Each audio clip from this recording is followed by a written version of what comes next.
গ্রামে গঞ্জে যখন অবৈধ ডায়াগনস্টিকের অতিরিক্ত বাণিজ্য রোধ ও সঠিক চিকিৎসা নিশ্চিতে হিমশিম খাচ্ছে সরকার, তখন বরিশালের গৌরনদীর স্বাস্থ্য কমপ্লেক্সেও মিলেছে বেহাল দশার চিত্র। রোগী ও রোগীর স্বজনরা বলছেন, এমন অবস্থায় সরকারি স্বাস্থ্যসেবা নিয়ে দুশ্চিন্তায় তারা। এদিকে সচেতন মহল বলছে, কোটি কোটি টাকার মেশিন বিকল, অপরিষ্কার, অপরিচ্ছন্নতার ফলে স্বাস্থ্য ঝুঁকিতে মানুষ। বরিশাল ব্যুরো প্রধান কাজী আলামিন জানাচ্ছেন বিস্তারিত। ডায়াগনস্টিক অ্যাসোসিয়েশন দ্বারা নিয়ন্ত্রিত গৌরনদী উপজেলা স্বাস্থ্য কমপ্লেক্স আধুনিক চিকিৎসার সরঞ্জামাদির অধিকাংশই নষ্ট করে রাখা হয়েছে, যার ফলে ময়লা আবর্জনা দ্বারা আচ্ছাদিত এই দুর্গন্ধযুক্ত হাসপাতালে মিলছে না রোগীদের কাঙ্ক্ষিত সেবা। এমন গুরুতর অভিযোগ করেছেন রোগী ও তাদের স্বজনরা।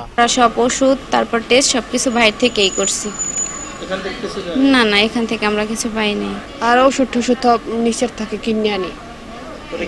পরীক্ষাও বাইরে করছে হাসপাতাল। সুস্থ মানুষের যার সাথে আসবে রোগীর সাথে, সে মনে করেন আপনার সুস্থ থাকার কোনো পরিবেশ না, এখানে থাকার কোনো মোটিভ নেই। বাথরুমের অবস্থা হলো প্রচুর খারাপ। ঢুকতে গেলে ঠিক আছে, যে ঢুকবে হেয়ার দ্বিতীয়বার ঢুকবে না।